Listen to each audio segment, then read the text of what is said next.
Hi again. We're back for our second day talking about visualizing distributions. Yesterday we learned about the uniform and the normal distribution. Uniform and normal. Both of those are symmetric. If you remember, the uniform distribution looked like a rectangle. The normal distribution had its high point in the middle and sloped down on either side. Today we're going to be talking about two non-symmetrical distributions. The first one, which is termed skewed. Another word for skewed, you might think stretched.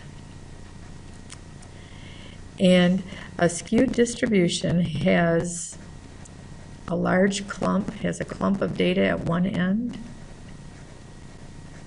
Of data at one end,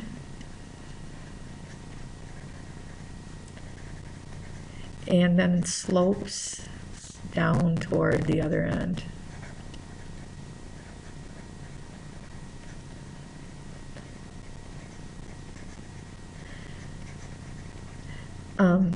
The direction of skewedness is the direction in which you are stretching. So if the clump is here in this one, we're stretching toward the left. This one is called skewed left. Again, the direction of the skewedness is the direction that you're stretching toward. This one is skewed to the right, or you can think about it being stretched down in that direction. Okay, skewed and stretched, good synonyms. Let's take a look at a skewed distribution here. This is a dot plot of GPAs for people, 62 students. It says each dot is two students. But GPAs of those students in an AP stat class, all right? You can see that we're higher down at this end. We stretch down toward the low end. And I'd love to have you think about why that is. See, in lots of cases, skewed distribution have the data all clumped together at one end because of some kind of naturally occurring quote-unquote wall. Okay, that means some value that it can't go above or beyond. Okay, some value that the data can't go beyond. And in this case,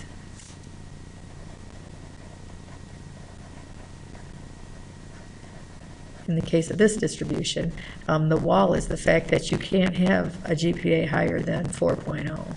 Okay, it's not allowed. So things tend to clump up there, and that's the goal that everyone's wanting to approach. So you can't get a GPA higher than 4.0. That's the naturally occurring wall that causes the bump here.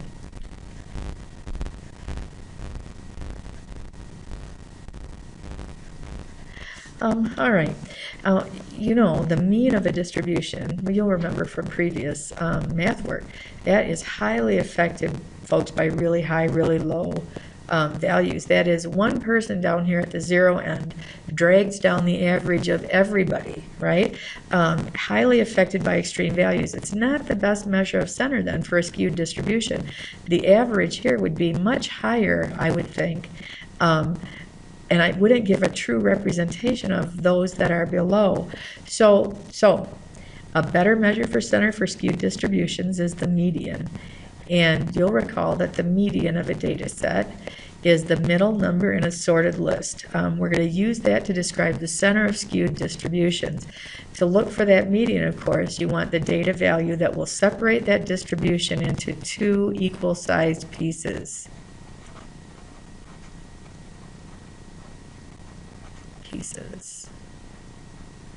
All right, and I'm going to ask you to do that here. There must be 31 dots there.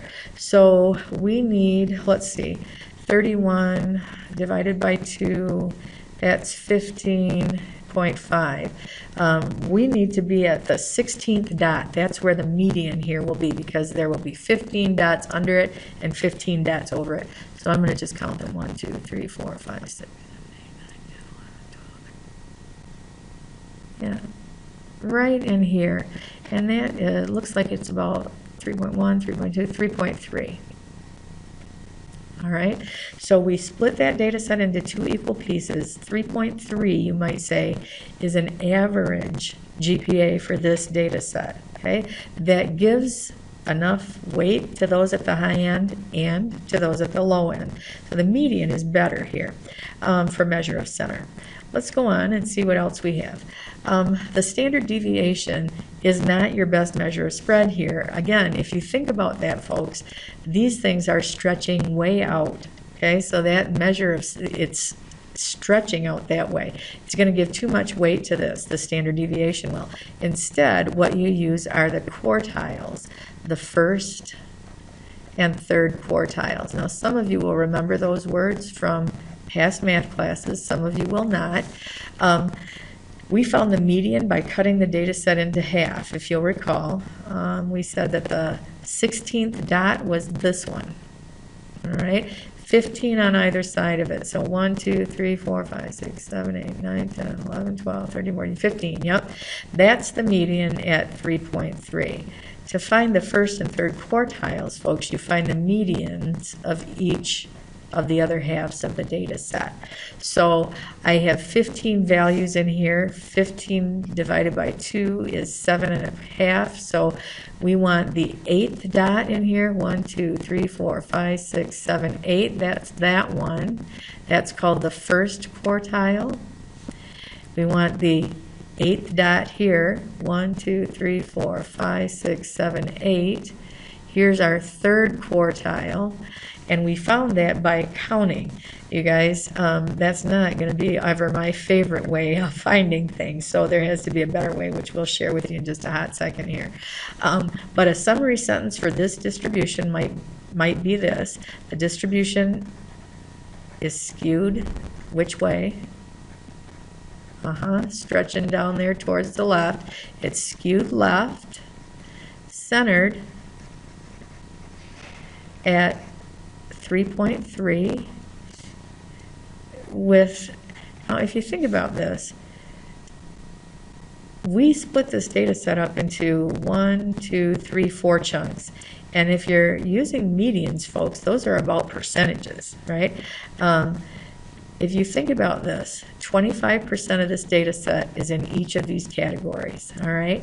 And that means, folks, that we could say the middle 50%, right? That's the middle 50% of data right there in between 1.9 or 2.9 and 3.7.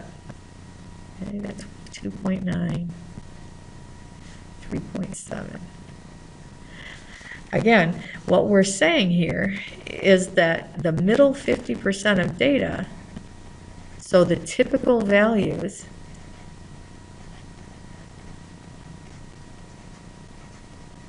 between 2.9 and 3.7. Okay, that's a good description for a skewed distribution. You talk about its shape, skewed to the left. You talk about its center, the median, okay? And then you talk about its spread, the middle 50%, the typical 50% of values between the first and third quartiles. You can see that I have my summary statistics, okay, for this data set. I entered it into my calculator, and I have my summary statistics here. The first quartile, 2.9, just like we said. The third quartile, 3.7, just like we said, with a median of 3.3. The calculator keystrokes that I use to get that information, folks, is I have my data in the list, and then I did stat. I went over to calc, and I chose number 1, which is one variable stat. I want to go through those keystrokes with you. All right, let's go on and see what else we've got here. In our bimodal distribution, folks, 2 different peaks. A most obvious cause for that is that we've got data from 2 different types of people, right? Maybe we have information about senior citizens and middle-aged people, or maybe we have in our sample men versus women, or I should go this way, women versus men, depending on what you're measuring. Anyway, if you see this 2 peaks, you might want to just ask yourself, is it possible that I could be looking at things from 2 different groups? So here's a picture that came right from your textbook. Life expectancies of females by country on 2 continents. Well, I can see where that might happen because look, this continent right there, their life expectancies are way, way, way larger than here. In fact, in a situation like this, what you should do is try to separate the data by groups and describe each of the groups. That's not going to be something we have to worry about a lot. Separate it into groups and describe each group. All right. Again, that is not something that we're gonna see often. Okay, to wrap up our discussion of describing distributions, I'd like to introduce you to these three terms, which maybe you've seen before. They're also things that can be used to describe distribution. A gap is a noticeable hole in the data. Now, if you think about that, a noticeable hole in the data. What's noticeable to you might not be noticeable to me. And vice versa. So this is a matter of opinion. I would say that there is a slight gap in this data set right here. Okay? A gap, again, is just a place where there is no data. A cluster is exactly what you would think, a clump of data values. And in that bimodal clump, that's not a very professional word, of data values. In our bimodal distribution here, one clump of data is low while one clump is high. Outliers are data values that are extreme, okay?